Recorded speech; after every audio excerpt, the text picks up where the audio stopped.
वैसे इस बार के चैप्टर ने आते-आते थोड़ी देर कर दी, बट फिर भी one piece chapter 1104 is here. वैसे अगर मुझे ठीक से याद हो तो लास्ट चैप्टर हमने जो रीसेंट ईयर एंड हुआ है उस टाइम पर देखा था। वैसे इस चैप्टर का टाइटल है थैंक यू डैड और चैप्टर के कवर पेज में हम देखते हैं सांजी को जो कि चूहों की शादी में खाना बनाकर लाया होता है। वेल वन पीस में हमने काफी दफा सांजी का इंटरेक्शन चूहों के साथ देख रखा है, चाहे वो वानों में हो या फिर उसके चाइल्डहुड की मेमोरीज।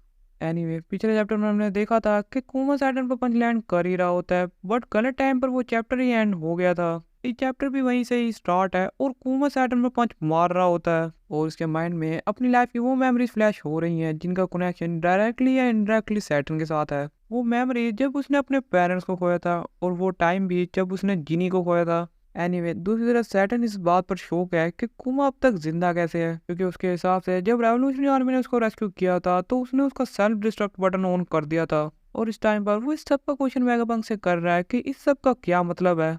इतने में ही कुमा का जो ऑर्नामेंट हॉकी का पंच होता है वो लैंड कर जाता है सैटर्न को, जिसमें उसकी जितनी भी सैड मेमोरीज होती हैं उन सब का एंगर भरा होता है। और ये अब तक के वन पीस का सबसे ज्यादा सेटिस्फाइंग पंच था और जब ये एनीमे में एयर होगा तो सब जगह यही ट्रेंड करेगा। एनीवे सैटर्न को जैसे ही पंच लगता है तो वो सामने की बिल्डिंग से जा टकराता है और इसको देखकर मरीज तो क्या इवन वाइस एडमिरल्स भी शॉक हो जाते हैं, क्योंकि कुमा ने वर्ल्ड के सबसे ज्यादा हाईएस्ट अथॉरिटी रखने वाले बंदे को पंच मारा है। इसी सब में सैटर्न की पावर्स का इफेक्ट वेगापंक और वहाँ जितने भी होते हैं उन सब से खत्म हो जाता है और वेगापंक के अलावा दूसरे सब लोग कुमा की तरफ भाग कर जाते हैं। जबकि वेगापंक सोच रहा है कि सेल्फ डिस्ट्रक्ट बटन जिससे कुमा ने इंस्टेंटली एक जगह रुक जाना था उसके दबने के बाद भी कुमा यहाँ कैसे आया। और वो ये भी सोचता है कि बकानिया रेस के पास कोई तो खास एबिलिटी है, क्योंकि ये सब कुछ साइंटिफिकली पॉसिबल नहीं है। वेल वेगापंक ने इसे सिर्फ अज्यूम ही किया है और रियलिटी क्या है उसे भी नहीं पता। एंड जब वो ये सब कुछ सोच रहा होता है तो बैकग्राउंड में कुमा बोनी को गले लगा लेता है। एंड ये सीन इस चैप्टर का बेस्ट सीन है जिसको देखकर फेंटेमारू के साथ साथ किजारू भी इमोशनल हो जाता है।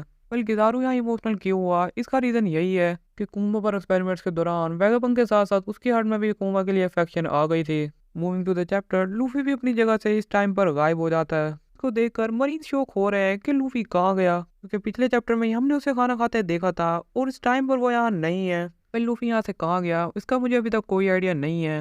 होप करता हूँ कि नेक्स्ट चैप्टर में लूफी हमें कम बैक करता हुआ मिले। Anyway on the other side Fani कुमा से कह रही है thank you dad for everything. मैंने आपकी मेमोरीज को देखा जिसमें मोम काफी अच्छी दिखाई दे रही थी और आपने मुझे काफी ज्यादा लेटर्स भी लिख कर भेजे थे। एंड अब मुझे सब कुछ पता लग गया है और लोग आपके बारे में क्या कहते हैं मुझे इससे फर्क नहीं पड़ता।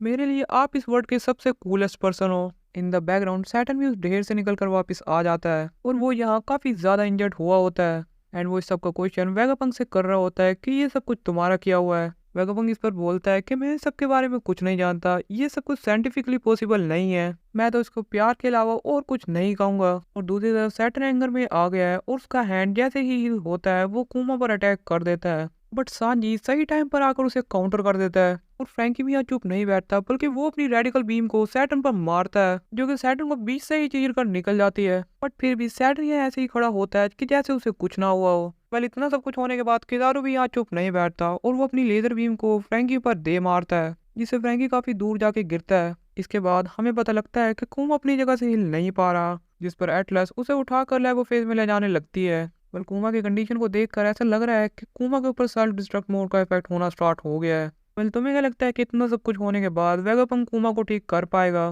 तुम्हारे इस पर क्या ओपिनियन है? Let me know on the comments below. Anyway फिर हम देखते हैं किजारू और सैटर्न को एक साथ और वो दोनों काफी सीरियस होते हैं और वो कह रहे होते हैं कि एगेट पर काफी चीजें खराब हो गई हैं, चलो इन्हें ठीक करते हैं। एंड किजारू को देखकर वेगापंक उससे कहता है कि तुम मुझे काफी सैड लग रहे हो, तुम अपने इमोशंस को मुझसे नहीं छुपा सकते, रियलिटी तो यही है कि तुम ये सब कुछ नहीं करना चाहते। वेल किजारू को ब्लैक ग्लासेस यूज करने चाहिए थे ताकि वो इस सब को हाइड कर पाता। In the mean while Saturn buster call के ऑर्डर्स को दे देता है क्योंकि उसके हिसाब से इस आइलैंड के पास भी अब वर्ल्ड में रहने का कोई राइट नहीं है। वेल मेरे ख्याल से अगर बस्टर कॉल हुई भी तो वो पूरे आइलैंड को तो खत्म नहीं करेंगे, क्योंकि इस आइलैंड पर काफी ज्यादा वैल्यूएबल चीजें हैं जिनको गवर्नमेंट यूं ही जाने नहीं देगी। इसी वजह से मेरा ख्याल है कि अगर बस्टर कॉल हुई भी तो वो नीचे के पोर्शन को ही एंड करेंगे। वेल बस्टर कॉल होती है या नहीं इसका तो आने वाले चैप्टर्स में ही पता लगेगा, क्योंकि ये चैप्टर यहीं पर एंड हो जाता है। एंड नेक्स्ट चैप्टर में मुझे लग रहा है कि हमने वो जो ब्लैक बेल्ट का शिप देखा था उसका थोड़ा बहुत इन्फ्लुएंस देखने को मिल सकता है, या फिर तुम उस जायंट रोबोट को भी आते हुए देख सकते हो। तो यार आज की वीडियो को यहीं पर एंड करते हैं। एंड वीडियो अच्छा लगा हो तो एक लाइक तो बनता है और मुझे सपोर्ट करने के लिए चैनल को सब्सक्राइब करना ना भूलना। तो यार मैं मिलूंगा तुमसे नेक्स्ट वीडियो में, तब तक के लिए बाय।